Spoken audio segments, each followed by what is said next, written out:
Radio Nova dérape, plus précisément Aymeric Lompré.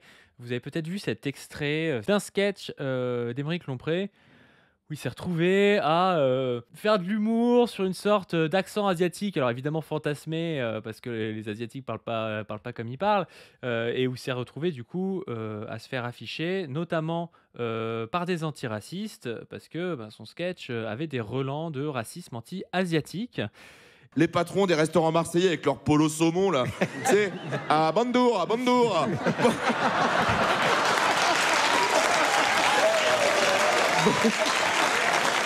Bandour, C'est interdit là. à Bandour. Bienvenue dans la Canneberre. Et on va analyser un petit peu tout ça et pouvoir parler de racisme anti-asiatique avec Lin Landau. Lin Landau qui vient de sortir un livre qui s'appelle Vous les Asiates, enquête sur le racisme anti-asiatique en France. Je devais recevoir Lin Land dans tous les cas aujourd'hui, mais avec l'actualité, ça va nous permettre justement d'avoir un exemple type de racisme anti-asiatique et de pouvoir débriefer tout ça, de partir de l'actualité pour parler plus précisément de son livre et de son enquête. Alors, je vais vous afficher Lin Lan à l'écran. Comment est-ce que tu vas? Ça va, merci. Pour te présenter un peu plus, tu es journaliste, tu travailles chez France Info, c'est ça? Je suis un pur produit de France Télévisions. J'y suis depuis 2008 et plus précisément à France Info depuis 2016. Je suis journaliste spécialisée dans le fact-checking et là actuellement je travaille à franceinfo.fr, donc sur le site web. C'est comme ça d'ailleurs qu'on s'était rencontrés à l'époque, quand j'avais diffusé des audios de Fabien Roussel et que tu m'avais contacté pour fact-checker un petit peu les audios. Donc tu m'avais aidé Je aussi voulais à être sûre trouver que des tu étais techniques de quelqu'un fact-checking. de fiable. C'est ça. Ouais, ouais, bah, j'avais trouvé ce travail assez intéressant d'ailleurs de voir qu'il y avait des gens qui étaient spécialistes là-dedans pour qu'on raconte pas que des conneries non plus. Bah, du coup, on pourrait partir de cette séquence de Aymeric Lompré. Alors, si vous voulez, j'ai peut-être été un petit peu dur dans l'introduction en vous parlant juste de racisme anti-asiatique, comme si c'était quelqu'un qui, en particulier, était un raciste ou un militant raciste ou quelque chose comme ça. Mais en gros, il a fait un sketch humoristique, comme il fait souvent, où il a commencé à faire parler, je crois, un travailleur asiatique. Donc un travailleur asiatique et puis il l'a fait parler avec l'accent marseillais, donc en prenant l'accent marseillais et puis à un moment donné dans le sketch, il fait parler un patron, je crois, un restaurateur marseillais et là, il le fait parler avec un accent, dit, asiatique, assez appuyé et c'est sur ça, du coup, que les antiracistes ont réagi. Alors on pourrait dire qu'il essaie, d'inverser le truc, c'est-à-dire de montrer, que le pauvre, ce serait le marseillais. Alors d'habitude, le pauvre, c'est peut-être plus souvent l'asiatique et puis, le patron, ce serait celui avec l'accent asiatique. En plus de ça, que le marseillais ait l'accent asiatique et que l'asiatique ait l'accent marseillais. Mais ça pose quand même des questions parce que ça renvoie malgré tout des sortes de préjugés, notamment sur ce fameux accent asiatique qu'on voit souvent quand même dans les sketchs. Toi, qu'est-ce que tu as pu penser de tout cela et comment tu analyses la séquence? J'ai été quand même extrêmement déçue de voir enfin, l'usage de ce fameux accent asiatique finalement qui n'existe pas parce que tout comme il n'y a pas d'accent européen, il n'y a pas d'accent asiatique, donc c'est une sorte d'accent qui est fantasmé. Et en fait, voilà, je suis vraiment triste de voir qu'on a ça donc dans une chronique sur Radio Nova, qui est quand même une radio que j'écoute beaucoup et qui est quand même une radio voilà, progressiste. Mais en fait, voilà, c'est ce truc de l'accent qui revient et qu'on a eu donc, avec Michel Leb dans les années 80 et aujourd'hui en 2025, que ça se reproduise sans qu'il y ait tellement de changements, je trouve ça assez désolant. Et j'ai envie de dire, bon, ben, on serait très mal à l'aise de voir un accent pseudo-africain, un accent pseudo-maghrébin. Je ne vois pas pourquoi l'accent asiatique devrait faire exception. Moi, ça me met vraiment très, très, très mal à l'aise. Et le problème, c'est qu'on utilise euh, ce qui est, euh, ce qui est typique du racisme anti-asiatique, c'est qu'on va utiliser l'humour pour justement véhiculer des stéréotypes racistes. L'accent asiatique est un stéréotype raciste et on va l'utiliser pour se dédouaner en disant non mais c'est une blague, c'est vous qui n'avez pas d'humour quoi. Ouais, ouais, ouais. Non, non, mais moi je suis assez d'accord avec toi. Après, je vois comment est-ce qu'il a voulu faire un sketch. En fait, je pense que le sketch était antiraciste de base. Il se disait, ouais, on va inverser les stigmates raciaux. Et en fait, il pose quand même problème. Oui, mais en fait, c'est toujours le problème avec l'humour, est-ce que c'est un peu à double tranchant, en fait, de réutiliser les stigmates raciaux, enfin, pour prétendre tu vois, les enfin, les débunker, on va dire, dès lors que tu utilises un accent, pseudo-asiatique, c'est quelque chose qui peut être réutilisé dans la cour de récré, c'est quelque chose que des harceleurs peuvent réutiliser. Donc, quand bien même tu as des intentions, quand bien même tu es profondément, je ne sais pas, de gauche ou progressiste, quand tu utilises ces outils-là et que tu as une notoriété, tu as une responsabilité sur ce qui se passe derrière. Donc, moi, je suis désolée, lorsque tu utilises un accent, pour moi, ce genre d'imitation de l'accent, quelle que soit l'intention derrière, c'est vraiment un no-go. Pour moi, c'est vraiment à bannir, quoi. Ouais, ouais. Mais tu sais, à un moment donné, j'avais dit un truc un peu con, je pense, sur ma chaîne. J'avais dit oui, que, en gros, bah, des fois, il y avait des gens qui faisaient. Que l'humour, tu sais, c'était toujours un petit peu. Que ça. Enfin, t'avais souvent des préjugés, un peu de système de domination, en fait, dans l'humour. Bien Et sûr. t'avais quelqu'un qui m'avait envoyé. Oui, mais je l'avais dit en mode, on peut pas tellement faire autrement, tu vois. Et t'avais quelqu'un, ce qui est pas si vrai que ça, hein, mais je veux dire, dans le Mhm. sens où quand on. Souvent, tu sais, les insultes Mhm. Bien sûr. des expressions, tu vois, euh, font parler l'histoire de certains systèmes de domination. Tu vois, il y a beaucoup d'insultes comme ça, par exemple idiot, des choses comme ça, qui avant étaient une manière aussi de pathologiser certains types de personnes, tu vois. Et il y avait quelqu'un C'est- qui m'avait envoyé c'est- des études qui montraient que quand tu utilises de l'humour un peu oppressif, même si c'est de l'humour et que toi tu le comprends et que toi tu n'es pas oppressif, en fait, tu augmentes en fait un peu la droitisation de ton cercle, si tu veux. Parce qu'il y a des gens qui, eux, vont le prendre au premier degré. En fait, il y a toujours des gens qui vont utiliser ce truc où on ne sait pas trop si c'est de l'humour ou pas pour pouvoir faire passer des idées qui reproduisent ces systèmes de domination, tu vois.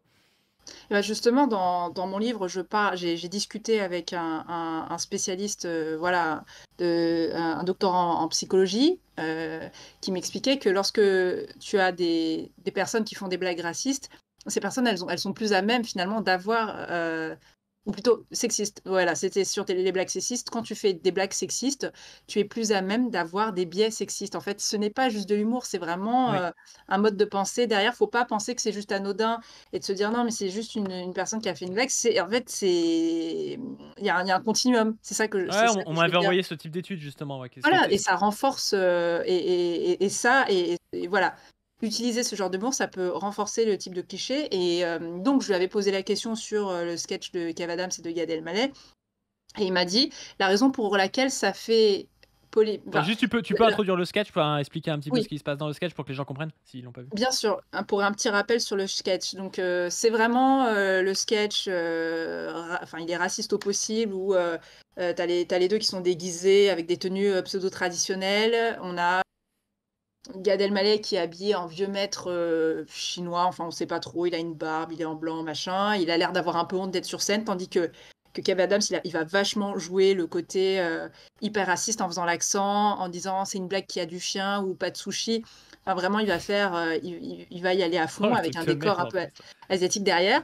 Et en fait, il y a des millions de personnes qui rigolent et c'est diffusé à une heure de grande écoute sur W9. Bref, et donc, on a l'impression que ça passe crème. Après, il y a un journaliste qui s'appelle Anthony Chélan qui s'est indigné et qui a écrit une tribune sur Click en disant bon, ben, moi, j'en ai marre que les Asiatiques soient visés de cette manière. J'en ai marre que ce soit toujours les mêmes blagues qui nous humilient, qui continuent, et en plus auprès du grand public. Et ce que m'expliquait donc le psychologue qui s'appelle Léo Faka, il m'explique qu'il y a ce qu'on appelle une sorte de fenêtre, une fenêtre d'Overton, je crois, mais une fenêtre de la moralité, où tu as des blagues qui étaient acceptables, mais à une certaine époque, et qui ne le sont plus. Et Hmm. donc, les blagues sur les Asiatiques, on est un peu dans un entre-deux, c'est-à-dire qu'elles sont à peu près acceptables, mais que c'est quand même, il y a quand même des personnes qui commencent à condamner moralement ce genre d'humour et à prendre la parole pour le faire. Donc, on est vraiment à un moment de transition où c'est encore acceptable pour que des personnes comme Émeric Lompré ou d'autres humoristes, ou Jarry, par exemple, fassent ce genre d'humour. Parce que Jarry, je rappelle qu'il n'y a pas si longtemps que ça, il se moquait d'un spectateur noir dans le public. Après, il s'est moqué d'une femme qui avait un faciès asiatique en lui disant direct Konnichiwa. La femme s'est tiré les yeux derrière. Enfin, tu vois que c'est encore un humour qui a pignon sur rue. Sauf que, voilà, il y a des personnes d'origine voilà, asiatique qui commencent à s'indigner et à dire qu'il y a un problème. Ouais, ouais. Est-ce que, parce que moi j'ai l'impression vraiment qu'au niveau du racisme anti-asiatique, l'humour enfin, c'est peut-être un des racismes où c'est le plus accepté, tu vois? Et tu disais ça justement, tout à l'heure, heu, j'aurais plus de mal de voir, enfin, je pense Aymeric Lompré n'aurait pas fait un accent, africain, tu vois? Mmh. Heu, Oui, alors je pense que parce qu'étonnamment, que tu c'est vois, quand dans la même s c'est plus moralement condamnable. Moi, je suis pas sûre non plus qu'il l'aurait fait. Mais quand je dis ça, j'invalide pas toutes les discriminations que subissent les personnes qui sont perçues comme noires, hein. Mais juste, voilà, il y a des choses que les gens se permettent encore avec les Asiatiques, enfin, pour l'humour en tout cas, mainstream, qui ne se permettraient pas avec, d'autres communautés. Après, c'est pas un concours, hein, je veux dire, non, voilà. non, mais peut-être que c'est une spécificité aussi et que c'est, encore une fois, je vais faire peut-être beaucoup d'hypothèses, tu vois? Tu m'arrêtes, c'est toi la spécialiste, tu vois? Mais Mmh mh. peut-être que comme, tu vois, en France, par exemple, aujourd'hui, il y a un racisme qui est très, très évident, c'est l'islamophobie, tu vois? Mmh, bien sûr. Comme c'est des racismes qui sont, très intenses d'État et tout ça, tu vois? Et qu'il y a un combat antiracisme, il y a une conscientisation Mmh. aussi de l'islamophobie peut-être plus forte, notamment à gauche, que du racisme anti-asiatique où tu vois pas, Gérald Darmanin toute la journée taper sur les asiatiques, tu vois? Donc peut-être que, il y a un retard aussi de conscientisation, tu vois, de ce que tu peux faire avec l'humour au niveau des asiatiques justement parce que, c'est un combat qui est moins porté, dans la gauche. Moi, c'est la première fois par exemple que je reçois quelqu'un sur ma chaîne qui parle de racisme anti-asiatique, tu vois? Alors que je parle Ouais. très souvent d'islamophobie, même on parle d'antisémitisme, tu vois? Mais le racisme anti-asiatique, c'est pas le sujet, principal, on va dire, qu'on a à gauche, quoi. Non, beh, je pense que la remarque que tu fais est assez juste. Les personnes, d'origine, asiatique qui militent aujourd'hui, ce sont des personnes qui s'inspirent quand même, des autres luttes, des autres communautés. Enfin, pour tout te dire, j'ai lu Frantz Fanon, qui a écrit, enfin des trucs tellement pertinents à son époque dans les années 70. Et waouh, j'ai tellement de trucs à apprendre de lui. Donc j'avais lu, Peau noire, masque blanc et je me suis dit: «Waouh, il y a tellement de choses dans les je peux me reconnaître». Il y a un truc qui m'avait marqué, c'était une femme qui était obsédée par les hommes noirs parce qu'elle était persuadée qu'ils étaient, plus virils que la moyenne Ouais. et ça en devenait presque pathologique. Bah, pareil, il y a des hommes blancs ou pas blancs finalement, mais qui peuvent être, obsédés par la femme asiatique parce qu'elle la fétichise et cetera. Donc effectivement, je dirais qu'il y a un donc par rapport aux autres communautés, chez les asiatiques qui est dû à plusieurs facteurs. Il y a ce côté, quand même minorité modèle qui a vachement joué. C'est-à-dire que, lorsque tu considères qu'une communauté, est une minorité modèle, tu considères qu'elle réussit plus, qu'elle fait pas de vagues, qu'elle fait moins dans la délinquance et dans ce cas-là, ce sont des minorités qui n'ont pas de problème et quand il y a pas de problème et ben, ça invisibilise un peu tout le vécu de racisme, qu'il peut y avoir. C'est un peu plus, on va dire, c'est un peu plus sournois. Et ce que je remarque, voilà, dans mon enquête, c'est qu'effectivement, les expériences rapportées par les personnes asiatiques de racisme, ça va plus être de l'ordre des blagues, de l'humour, tu vois? Des petits, ching-chong machin, des micro-agressions au travail et cetera. Ça va moins être de l'ordre de la discrimination systémique. Pourtant, il y a des chiffres qui prouvent que les personnes est et sud-est asiatiques subissent des discriminations systémiques, donc à l'embauche, au logement. Donc là, j'expose les chiffres dans mon livre. Mais effectivement, faire une échelle, par exemple, les Asiatiques sont 15% en moins d'obtenir un logement par rapport à une personne blanche. Ça, c'est un testing qui a été fait par SOS Racisme en 2019. Et puis, ça pouvait monter à 38% pour les personnes voilà, d'Afrique subsaharienne, d'origine d'Afrique subsaharienne ou ultramarine. Donc, tu vois, il y a vraiment une échelle où D'accord. les Asiatiques vont être discriminés, mais un peu moins que les autres communautés, donc un peu moins que les Noirs, un peu moins que les Arabes. Et pareil pour l'embauche. Ce qui permet d'ailleurs aussi, de manière assez sournoise, d'opposer, tu vois, je sais plus si c'était toi, mais j'avais vu, un ou une militante antiraciste, anti-asiatique, tu vois? Mmh. Qui critiquait le fait, je crois que c'était Damien Rieu, tu sais, qui disait en gros, bah, regardez, tu vois? Il prenait les asiatiques, comme une minorité modèle et justement il les opposait par exemple aux noirs et aux arabes. Il disait: «Bah, regardez, il y a pas de Mmh. racisme parce que, par exemple les Mmh. asiatiques en France ça se passe très bien», tu vois? Et Ouais. toi, tu montres du coup que vous êtes discriminé, peut-être un peu moins que d'autres sur, par exemple, la question du logement.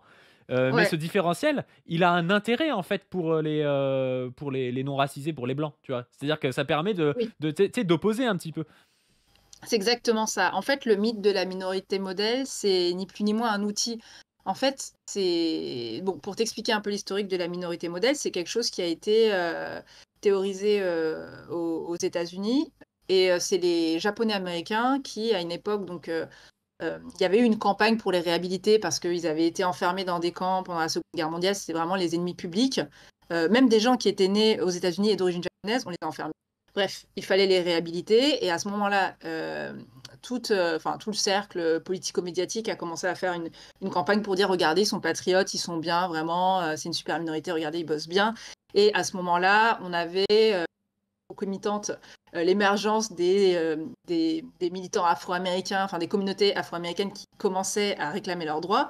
Et donc, le mythe de la minorité modèle a été utilisé pour dénigrer les requêtes des afro-américains et voilà, pour les porter au-dessus, mais toujours en dessous de la majorité blanche, quoi. En gros, c'est ça. Et ça, on appelle ça un processus de triangulation raciale, c'est-à-dire que tu mets en avant cette minorité-là qui restera toujours en dessous, mais en même temps, même si tu les valorises, ça reste un petit peu des étrangers à tes yeux, quoi. Ouais. Voilà. Parce que c'est marrant justement, moi je voulais te demander, c'était une question que je voulais te poser, à partir de quand, il y avait eu ce mythe de la minorité modèle? Parce que moi je me suis beaucoup intéressé à un auteur, vietnamien qui s'appelle Tran Duc Thao et Mhm. donc dans les années 40-50 et dans les écrits que je lisais, il subissait du racisme, mais qui était pas Mhm. du tout du type la minorité modèle. C'était, Mhm. du type, ils sont sanguinaires et tout, parce qu'il y avait la guerre d'Indochine aussi, c'était ils sont Oui. dangereux, c'est l'ennemi Mhm. intérieur. Ce qu'on peut retrouver, aujourd'hui, peut-être plus avec, les gens d'origine maghrébine, tu vois? Mais par contre, Mhm. c'était pas du tout la minorité modèle, donc c'est quoi? C'est les années 40, 50 aux États-Unis, puis une importation en France, ce mythe? Minorité modèle, de mémoire, c'était à la fin des années 60 aux États-Unis. D'accord, Voilà. ouais. Et il faut savoir qu'il y a, donc j'ai interviewé des chercheurs aussi qui m'expliquent que ce mythe de la minorité modèle est utilisé également et il me semble que ce sont plutôt les personnes sud-asiatiques qui réussissent mieux, qui sont utilisées pour dénigrer les autres. Donc enfin, en fait, c'est quelque chose qui est utilisé un petit peu partout. Et ce dont tu me parlais, c'était, je pense que tu faisais peut-être référence à un édito de Pascal Praud pendant le Nouvel An lunaire, où effectivement, il est sur sa chaîne, il avait fait un édito pour dire, bah, regardez, le Nouvel An lunaire, ça s'est bien passé, il n'y a pas eu Ah de oui. heurts. Mmh. Il n'y a Mmh. pas eu de heurts, mais là, tu as envie de dire, mais le Nouvel An lunaire, enfin, c'est pas une manif, c'est Ouais, pas bah, un oui, oui. moment où, bah, je sais pas, aucun rapport, tu vois. Et donc, il faisait, attention, il faisait l'éloge vraiment des Vietnamiens en disant, voilà, ils respectent leur culture, ils respectent tout, tout va bien, pas comme certains autres.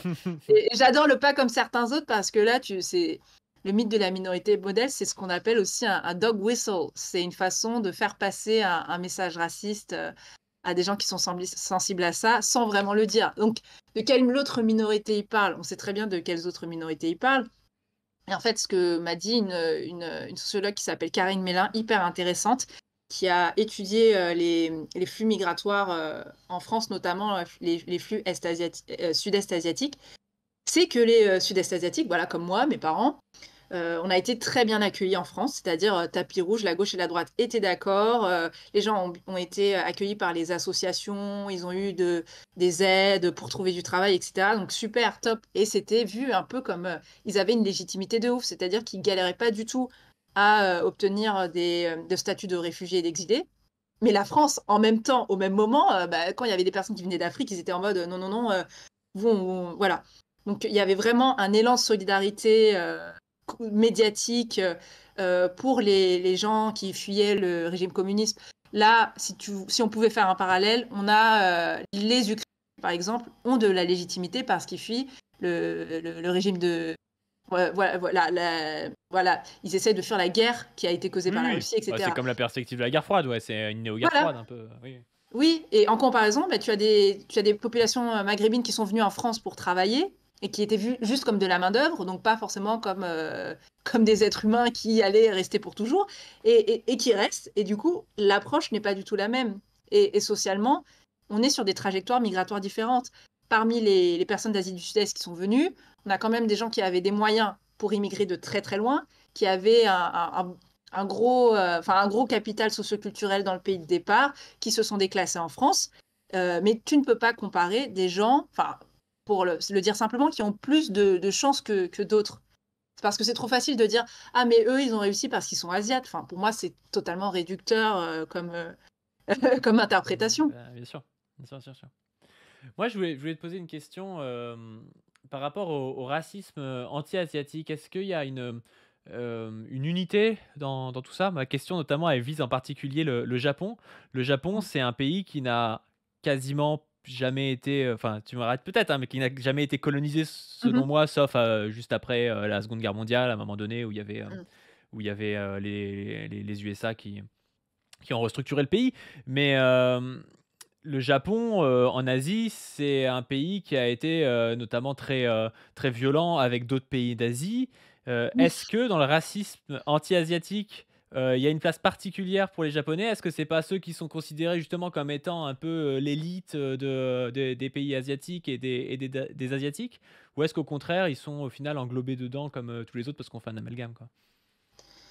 Alors écoute, c'est intéressant ce que tu dis parce que moi j'ai remarqué que selon les origines, le pays d'origine qu'on avait, on n'allait pas vivre le racisme de la même manière. Par exemple, je pense que les Chinois, enfin les personnes d'origine chinoise ont été plus facilement ciblées et victimes d'agressions, mais parce que c'était des personnes plutôt précaires qui vivaient dans des quartiers qui étaient plutôt défavorisés. Tandis que les personnes d'origine vietnamienne, je fais des exemples grosso modo, mais les personnes Bien sûr. d'origine vietnamienne un peu plus aisées, par exemple mon milieu à moi. Donc nous, on n'avait pas forcément ces phénomènes d'agression physique pour des raisons pécuniaires et quand même avec un ciblage raciste, comme ça a été le cas pour le couturier chinois Chang Shaolin qui est mort tué à Aubervilliers parce qu'on pensait qu'il avait du cash. Donc ça, ce sont des réseaux différents, tu vois. Donc chinois Mmh. précaires, vietnamiens aisés, enfin, tu le vis pas de la même manière, Ouais. le racisme, selon que tu es riche ou pas riche. Enfin, c'est assez grossier, mais c'est comme ça. Avoir un capital économique important, ça permet de lisser un petit peu l'expérience du racisme, mais pas de le faire disparaître complètement. Et tu me posais la question pour les Japonais. Alors, c'est vrai que pendant le Covid, les personnes donc, les Japonais, c'est une très, très petite communauté en France. Je ne sais plus combien ils sont, mais voilà, quelques dizaines de milliers, pas beaucoup hein, par rapport aux autres. Mais les Japonais, c'est vrai que les migrations japonaises et les migrations sud-coréennes en France, donc déjà, elles sont mineures. Et ce sont des gens qui sont extrêmement aisés puisqu'ils viennent de pays qui sont aussi riches, sinon plus riches que la France. Donc, c'est Mmh. pas le même délire. Et les Japonais, par contre, dans la rue pendant le Covid, les gens s'en foutaient de savoir si le Gus, il était Ouais. japonais, vietnamien, laotien, thaïlandais, etc., etc. Tu vois une personne avec des yeux en amande et des cheveux noirs lisses, ça y est, mais tu prends pour un virus chinois. Enfin, j'exagère. Donc, c'est là qu'il y a des personnes qui n'avaient pas subi de racisme anti-asiatique ou qui ne l'avaient pas remarqué avant. Pendant le Covid, elles se sont rendues compte qu'elles pouvaient être mises dans le même sac et asiatique T. Mais il est vrai que quand des personnes vont dire qu'elles sont japonaises, elles vont plutôt avoir des réflexions assez, comment dire, valorisantes en disant ah ben super culture, voilà les mangas, les animés.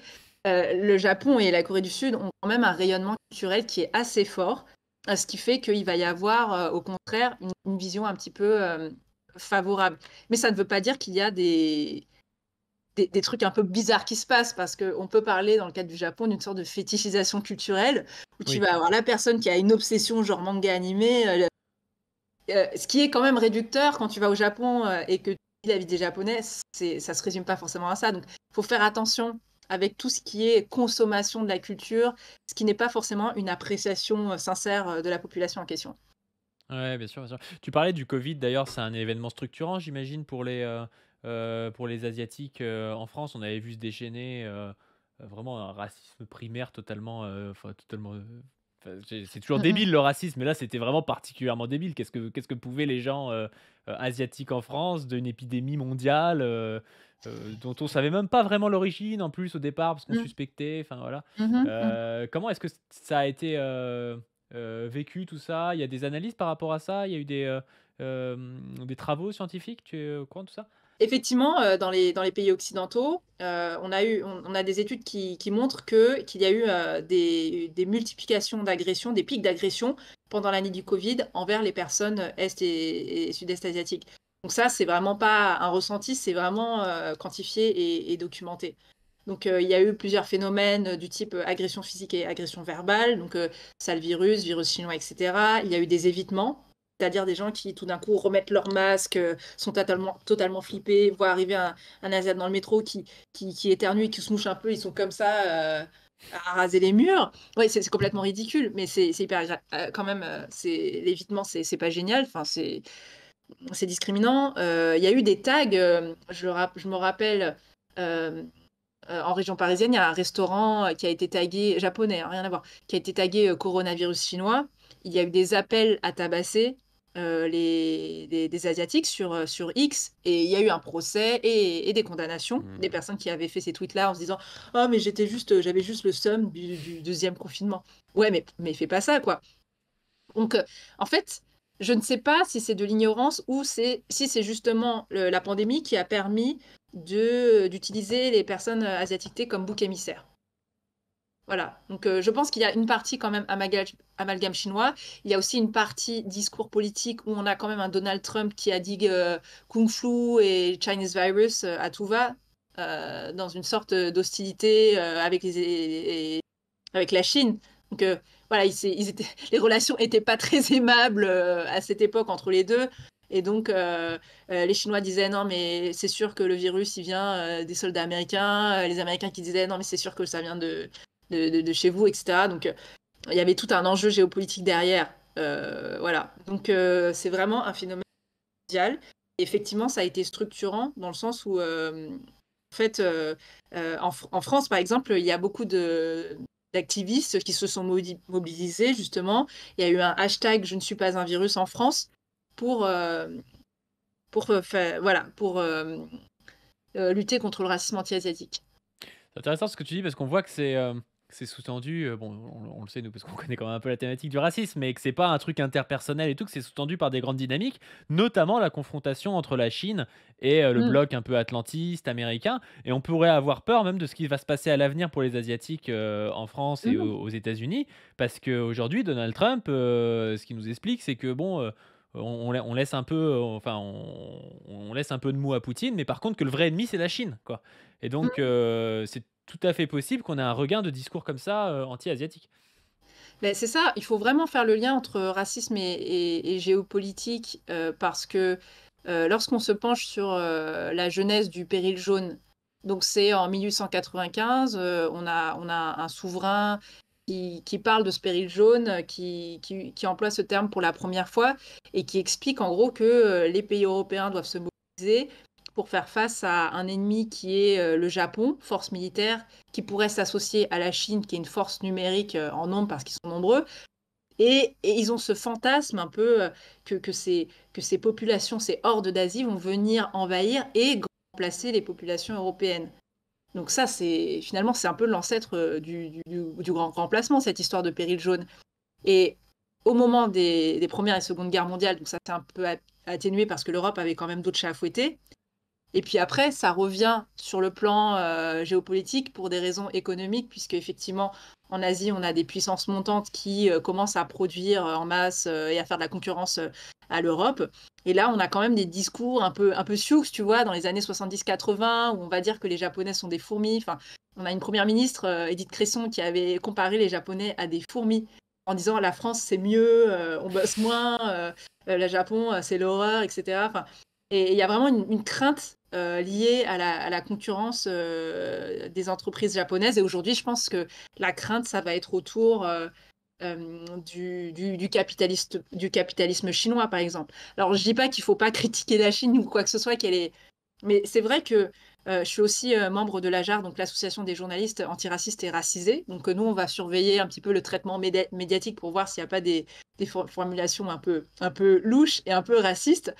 Et c'est vrai que quand Capital titre un programme, oui, l'ogre chinois qui va nous envahir, enfin un truc comme ça, je paraphrase, mais c'est un peu le truc, bah, tu as un peu des relents périls jaunes économiques qui me viennent à l'esprit. En plus, c'est hallucinant quand tu y penses parce que les pays asiatiques, notamment la Chine, sont parmi les pays qui ont été le moins impérialistes. Alors aujourd'hui, ça change, hein, mais je veux dire, Oui, bien sûr. historiquement, ça n'a pas été des pays impérialistes comparé aux Occidentaux qui ont colonisé la Terre entière. Et enfin, Mm. c'est vraiment l'inversion accusatoire, quoi.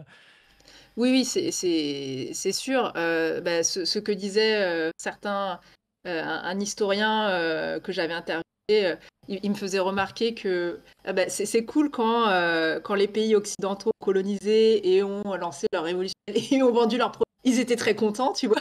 Mais une fois que les autres, ils font la même chose, là, ils sont genre, ah non, surtout pas. En fait, Ouais, le bien sûr. capitalisme, c'est OK que d'un seul côté, mais pas de l'autre. Enfin, dès que les autres, ils commencent à jouer le même jeu, ils sont en mode, ah non, non, non. Donc c'est plus facile de. Voilà, il faudrait quand même balayer devant ça. Ouais, ouais, c'est sûr, c'est sûr. Tu as parlé du Japon, avec cette métaphore-là des fourmis.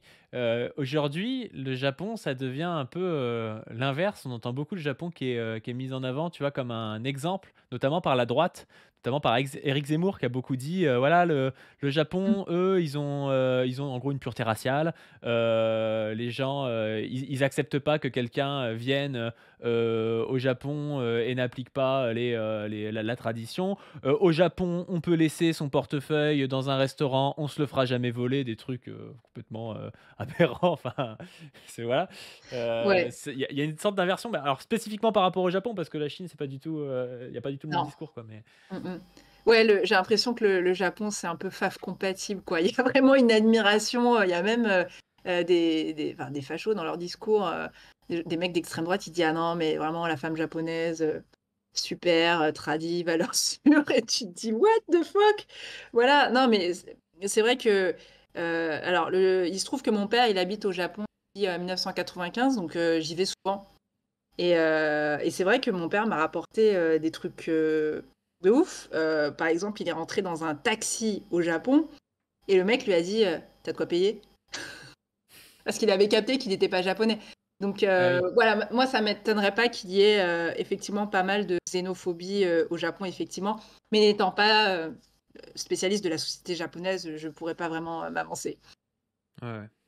Moi, j'aurais aimé te demander par rapport à ton livre, qu'est-ce qui t'a poussé à faire ce travail, à écrire ce livre, et quand est-ce que ça t'a pris cette idée? Bah, j'avais envie de créer très modestement une Bible, Oh une là là Bible là du là savoir. là, les chevilles, quoi. Dieu. Non, mais c'est une copine qui a utilisé le terme de Bible quand elle l'a lu. C'est une copine qui s'appelle Judy Amaïd, et fondatrice du média Koi, qui est une des premières à l'avoir lu. Elle me fait c'est bon, t'as écrit la Bible, et ça m'a trop fait rire. En fait, ce qui m'a poussé à le faire, c'est que bah, je trouvais qu'il y avait pas assez de documentation qui parlait du racisme anti-asiatique. En fait, enfin, euh, en fait, les études qui ont été faites en France, elles datent d'il y a, je sais pas, que quelques années. En fait, c'est tout récent. Je pense qu'il y a eu, ce que me disent les chercheurs, c'est qu'il y a eu un avant-après pandémie. Donc, c'est à partir de la pandémie où la recherche s'est dit, ou le milieu de l'enseignement supérieur, non, de la recherche plutôt, s'est dit, bon, il y a vraiment des choses à quantifier. Donc c'est vrai qu'il était difficile de raconter cette histoire s'il n'y avait pas d'intérêt là-dessus. Et je pense que la pandémie, malheureusement ou heureusement, je ne sais pas, a légitimé le fait qu'on pouvait parler du racisme anti-asiatique. Et je me suis dit, bon, ben, moi, j'aimerais bien écrire le livre que j'aurais voulu lire à l'époque. Donc moi, mon bouquin, je vois une sorte de puzzle. Donc les pièces, elles étaient là, elles étaient éparpillées. Et je suis allée chercher, donc j'ai fait 200 entretiens en tout, avec Ah ouais, quand voilà, même, ouais. sociologues, Ça fait combien de historiens, temps? militants. Alors, ça m'a pris 1 an et demi pour l'enquête plus l'écriture, mais dans les faits, ça fait depuis 2017 que je fréquente un peu les groupes et les associations qui militent contre le racisme anti-asiatique.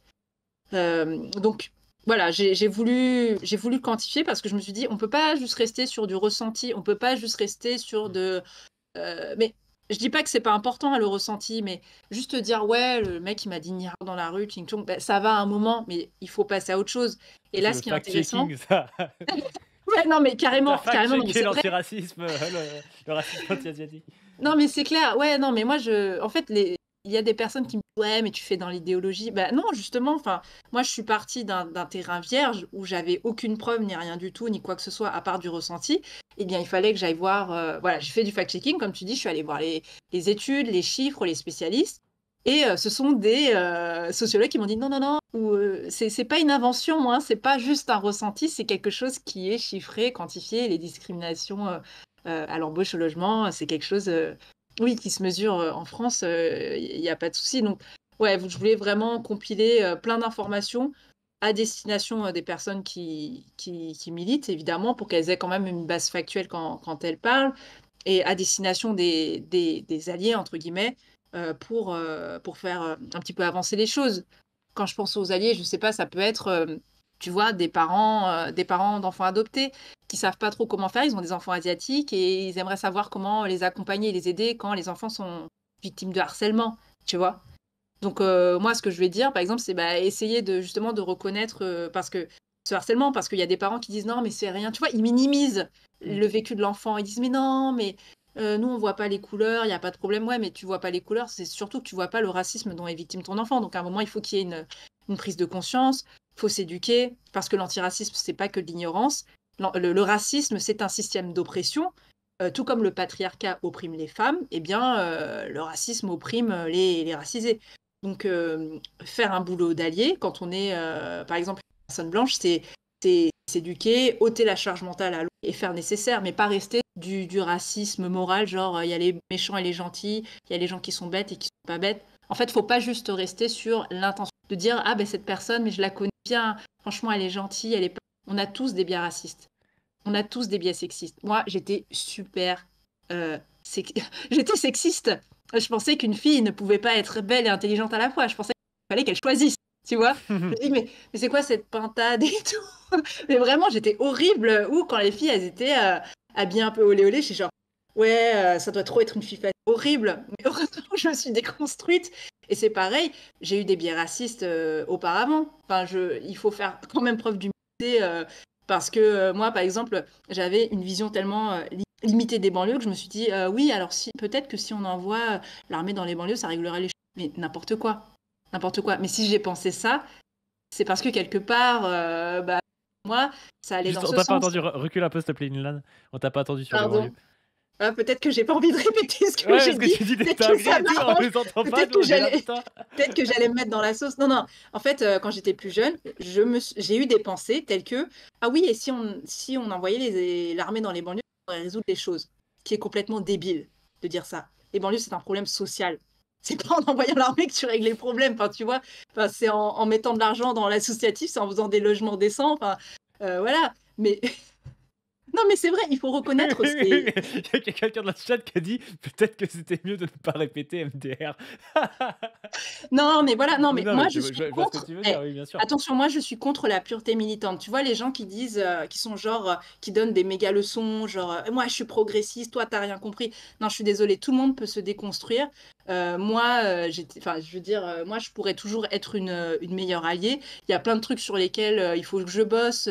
Je ne m'y connais pas assez en antiziganisme, je ne m'y connais pas assez en islamophobie, etc., etc. Donc on peut toujours progresser. Mais il faut bien se dire, la question, c'est pas est-ce que je suis raciste ou pas, c'est comment j'arrive à me déconstruire. Bien sûr, bien sûr, bien sûr. Non, bah oui, oui, puis euh, de, dans tous les cas, tu vois, enfin, à part si à part quelqu'un qui serait né, tu sais, dans une famille forcément précaire, qui serait racisé, qui serait LGBT, qui serait, enfin, qui aurait quasiment C'est tous ça. les systèmes de domination contre lui, et donc qui en serait peut-être conscient un peu naturellement entre guillemets, c'est-à-dire parce qu'il vit un peu toutes ces choses-là. Mm, Et encore, on vit jamais toutes les racisations en même temps, c'est impossible. mm. Tu peux Oui, être, non mais tu peux être un super militant anti-islamophobie et rien y connaître au racisme anti-asiatique, par exemple, tu vois. bien Voire sûr. même, tu peux être, et ça je suis sûr qu'il y en a, de dire ah bah les asiatiques quand même ils se plaignent de blagues alors que nous on se prend les flics dans la gueule, tu vois, par exemple, alors que c'est Mhm, con de mhm. comparer les deux parce que évidemment c'est plus Exactement. grave de se prendre un flic qui est dans la gueule peut-être qu'une blague, tu vois, mais ça reste deux systèmes de domination différents, spécifiques, et les deux sont condamnables, quoi, donc il y a. Exactement. Je pense que, et c'est pour ça que c'est important de l'intersectionnalité, il faut pas choisir, il faut pas choisir les combats. Enfin, moi, j'ai pas envie de choisir entre la lutte des classes et l'antiracisme, pour moi, les deux sont aussi importants les uns que les autres. Enfin, pour moi, voilà, étant une femme d'origine vietnamienne, étant une femme racisée, donc je vais subir à la fois le sexisme et le racisme. Et j'ai pas à dire, bon, ben, c'est l'un ou l'autre, tu vois. Et donc, effectivement, moi, de par mon statut, ça m'a un peu forcé à m'éduquer sur la question parce que sinon, tu restes là à pas comprendre. Tu dis, mais qu'est-ce qui m'arrive? Pourquoi? Et finalement, quand Et tu t'éduques, ça te donne un début de réponse. Et puis en plus, c'est complexe parce que tu dis: «Je vis le sexisme et le racisme», mais en plus de ça, tu sais, tu vis, vraiment l'intersection des 2 pour le coup, d'être une femme asiatique. Les hommes asiatiques, c'est, l'archétype, on dit: «Voilà, ils Mm. sont pas virils, machin et Mhm. tout», ils sont à l'inverse, hein, des hommes, africains qu'on considère comme étant, bêtes C'est mais ça. virils, avec un grand pénis ou je sais pas quoi. Bah, les hommes C'est asiatiques, ça. ils sont censés être intelligents, pas virils, avec un petit pénis. Voilà, il y a tout ça. Et quand on Ouais. tu une femme asiatique, comme tu le disais, il y a vraiment des fétichismes de la femme asiatique, qui sont assez connus, assez classiques, quoi. Ouais, ouais, docile, masseuse, soumise, etc., etc. Enfin, j'ai beaucoup pris la parole dessus parce que c'est le racisme qui m'a le plus marqué, hein. Mais, Un truc que tu as vécu, toi? ah bah oui, un peu. Genre les gens te Euh, prennent pour une masseuse comme ça dans la rue, enfin non, enfin, non, mais ça m'est arrivé. J'ai plusieurs anecdotes comme ça, j'en aurais 10 000 à raconter. Mais il y a un mec, une fois, qui m'a regardé droit dans les yeux. J'ai jamais couché avec une asiatique. Et là, je suis là. Ouais, ok. Qu'est-ce que tu veux que je te réponde, mon gars? Ou un mec qui me suit dans la rue et qui fait chinoise. Et je me retourne et je le confronte. Je fais, je vous demande pardon. Vous avez dit quoi? Il me dit, non, je voulais juste dire que vous étiez très jolie. Oh là Je me là dis, là mais là là là. le mec, il a switché, il est passé du mode creepy au mec, genre, oh pardon, tu sais, peut-être qu'il s'attendait à une étrangère et qui me ferait subir le truc sans que je dise rien. Voilà, sur les applis dont j'y étais, c'est vraiment des, ouais, Asiates, chat serré, tout ça, dégueulasse, quoi. Et mon deuxième petit ami, donc c'est là où je suis rentrée dans le dur de la fétichisation, c'est que vraiment, il signait ses textos Ma Fleur d'Asie. Il avait un gros poster de Marjolaine, qui était une star de télé-réalité à l'époque, d'origine vietnamienne aussi. Oh là Un là. gros poster d'elle méga sexy dans sa chambre. Et moi, et moi, stupide comme j'étais, je n'ai pas vu le red flag. C'était tellement, Tu quel c'était même âge? pas un red flag, c'était le méga, c'est la méga banderole, quoi. Tu Et quel j'ai âge? 16 ans. Oui, Ouais, bah, c'est voilà, ouais, tôt. ouais. Parce que bon, C'est un peu. sinon, ouais, c'est le red flag est quand même assez gros, quoi. Là, ouais, si ça m'était arrivé à mon âge, j'aurais rétropédalé en mode bye bye, au revoir. Oh là là, le cringe du truc, quoi. Ouais, ouais, super, super cringe. Donc oui, quand un homme désire des femmes asiatiques, mais de façon, comme Yann Moix le revendique, hein, lui il dit, ouais, moi je sors qu'avec des asiatiques, non, non, non. En fait, ça veut dire qu'elles sont toutes interchangeables. Donc lui, il s'intéresse pas vraiment à l'être humain qu'il y a derrière, à la particularité de la personne, mais il aime un faciès, il aime tout un, je sais Ah pas, non, mais attends, moi j'ai une théorie sur Yann Moix. C'est pas qu'il aime un faciès, c'est qu'il a un truc de aussi de faut qu'il ait une femme soumise, tu vois? Il le dit, tu vois? Faut qu'elle soit ah ouais. jeune et l'asiatique, je pense, elle rentre dans ce truc-là justement de la Oui, femme qui est censée être soumise, 2 fois plus jeune que lui et qui ferme sa gueule, tu vois? Il y a vraiment ce truc-là, en je pense, chez vrai, lui. je pense que la femme asiatique est l'idéal du patriarcat. C'est-à-dire on dirait qu'elle a 10 ans de moins. Elle Malheureusement, j'ai eu des témoignages de jeunes femmes qui me disaient que des mecs les avaient choisies très jeunes et une fois qu'elles étaient un peu plus vieilles, ils étaient plus intéressés, genre dégueulasse. Donc t'as ce côté un peu creepy pédo. Une fille à qui on a dit ah ben ce serait bien que tu mettes une jupe d'écolière japonaise. La oh meuf, elle là est là là là là là là là. adoptée coréenne, rien à voir. Après, voilà, je veux essayer de pas shamer, mais quand même, désirer voilà, une origine, c'est un peu problématique. Voilà. Bah, non, mais c'est surtout que quelqu'un ait des préférences, c'est pas forcément, ça qui me gêne, mais je veux dire le truc Ouais, que ce soit vraiment le mec, il a des posters chez lui que du même type de femme en disant: «Elles sont dociles et tout», c'est ça qui est enfin, ouais, c'est hyper cringe, tu vois? ouais, ouais, c'est la yellow fever qu'on appelle, et du coup, ça pousse les femmes à faire une méga enquête sur le gars quand elles le rencontrent. C'est alors, t'as eu combien d'asiates dans ta vie? Ah ouais, Deux, ouais, trois, ouais. quatre, Ah ouais, ouais, putain, mais quatre. Bon, eh bien, au revoir, merci. ouais. Non, mais tu Ouais, vois, ça c'est intéressant parce que ça, typiquement, tu peux pas t'en rendre compte quand t'es pas une meuf asiate, tu vois? Genre, jamais j'ai pensé, que quand t'étais une meuf asiate, tu avais ça en tête quand tu sortais avec un mec, t'avais 25 ans, que tu disais: «Ouais, ce gars-là, ça se trouve, en fait, c'est un fétichiste des asiates», tu vois? Jamais j'ai pensé qu'on pouvait, tu sais, Ouais. devoir faire ça avant de relationner avec quelqu'un, quoi. Mais c'est ouf, hein, mais c'est comme les femmes qui, demandent aux mecs: «Qu'est-ce que tu penses du féminisme?» Elles te font passer un test, c'est pour ça. Si tu dis: «Oh mais elles ont pas besoin de féminisme, elles ont l'égalité, c'est bon, avant oui, mais bah là tu peux le mettre à la poubelle, c'est bon quoi». Bon, je suis un petit peu radicale, mais le niveau est un peu bas quand même, hein. Mais ouais, mais tu sais que les coachs Red Pill, ils diraient l'inverse. Ils diraient justement: «C'est un shit test et ce qu'il faut répondre, c'est que non, t'es un vrai mec alpha, machin», tu vois? Aïe, Parce que aïe, sur la aïe. chaîne, on analyse beaucoup de discours masculins Red Pill, ça nous fait Ah marrer. génial, génial, on les adore les mascus. Yes, yes. Est-ce que tu as des choses à nous dire par rapport à ce livre pour terminer ou par rapport à ton combat? D'ailleurs, oui, peut-être que j'ai une question, au niveau des organisations, parce que je ne connais pas non plus, d'organisations, je sais pas s'il y a des organisations d'antiracisme, d'antiracisme asiatique, Mmh mh. Mmh. spécifiques, un peu autonomes comme tu peux avoir avec, des associations, spécifiquement, noires Mmh mh. ou arabo-musulmanes ou même juives, enfin voilà. Est-ce qu'il y a Je veux des savoir des s'il y a des associations comme Black ça? Panthers asiates? Exactement, ouais. Ouais, alors, pas à proprement parler, c'est plutôt des associations qui sont constituées depuis longtemps, plutôt, d'ordre culturel, qui font un peu d'antiracisme, tu vois? Qui font un peu de la formation et cetera, mais c'est pas des assos qui vont être spécialisés sur ça. Par contre, on a eu un collectif qui s'est, créé, après la mort de Zhang Shaolin, à Aubervilliers, donc en 2017, qui s'appelle Sécurité pour tous. Eux, ils avaient vraiment un focus, d'aider des victimes d'agressions, enfin, par exemple, il y avait un gang qui ciblait que des femmes, asiatiques sur une ligne de bus, à Vitry-sur-Seine. Donc c'était des jeunes hommes, qui les attaquaient, qui arrachaient le sac ou qui les traînaient sur plusieurs mètres en scooter, enfin des trucs vraiment sales et horribles et qui ciblaient que des femmes asiatiques. Et donc, Sécurité pour tous, c'est vraiment, attelé à accompagner ces victimes, à les aider à porter plainte et même à les défendre en justice pour faire condamner les agresseurs. Donc là, ce collectif en particulier a vraiment,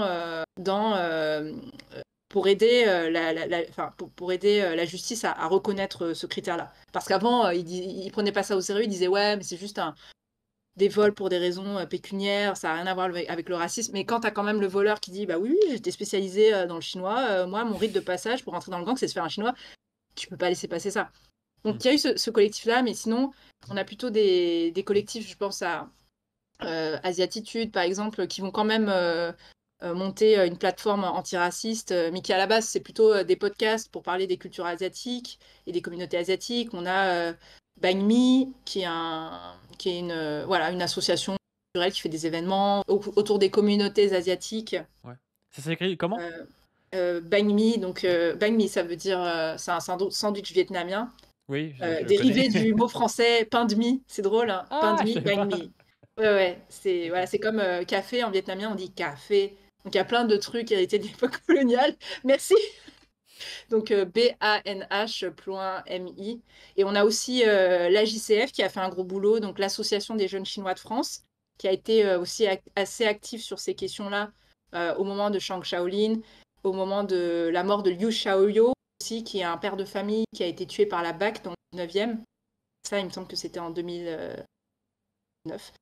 Et Il y a donc, quelqu'un qui parle voilà. du collectif, Vietnam Dioxine aussi. Et bien sûr, le collectif Vietnam Dioxine, c'est hyper intéressant parce que, alors eux, ils sont jeunes et ils sont vénères. On adore. C'est vraiment, la relève.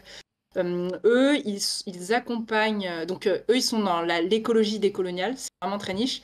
Et ils accompagnent une femme qui s'appelle Chania, qui est tombée malade suite aux épandages d'agents orange, donc un agent Oui. extrêmement toxique, qui a été déversé par l'armée américaine pendant la guerre du Vietnam et qui a causé des malformations, etc. Donc elle est très malade, elle a perdu sa fille, donc elle était enceinte et elle a été arrosée d'agents orange et sa fille est morte peu de temps après.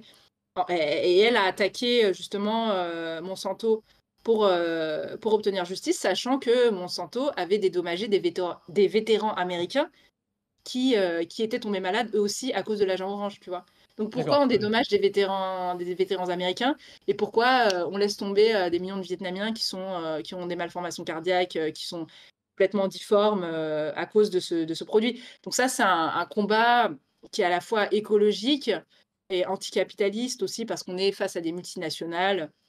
Donc là, elle est en train de se pourvoir en cassation et le CVD, le collectif Vietnam Dioxine, est le collectif qui la soutient en faisant des repas caritatifs, etc., en faisant des levées de fonds pour l'aider.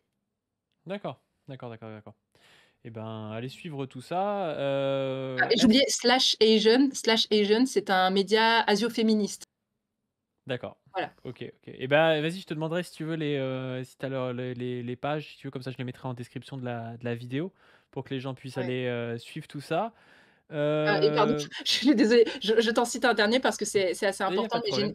Génération Panasiatique, c'est très intéressant parce qu'eux, Génération Panasiatique, ils se limitent pas aux Est et Sud-Est asiatiques, ils vont aussi chercher les Sud-asiatiques, donc les personnes d'origine indienne, sri-lankaise, etc. Donc d'où le nom Panasiatique. Et cette association cherche à mobiliser la jeunesse pour qu'elle se politise. Et donc ils sont quand même allés tracter de manière législative, tracter dans des quartiers où il y a de asiatique, ça, je pense qu'on a du jamais vu. Et il y a un objectif 2027 derrière, c'est de politiser un maximum pour 2027. D'accord, d'accord, d'accord. Bon, du coup, vous les Asiates, ça sort chez qui? Ça sort chez De Noël, c'est ça? De Noël, Ouais, je me permets. Hop, un petit peu de pub. c'est moi qui ai Donc, dessiné la couverture. ah ouais. Voilà, je dessine aussi.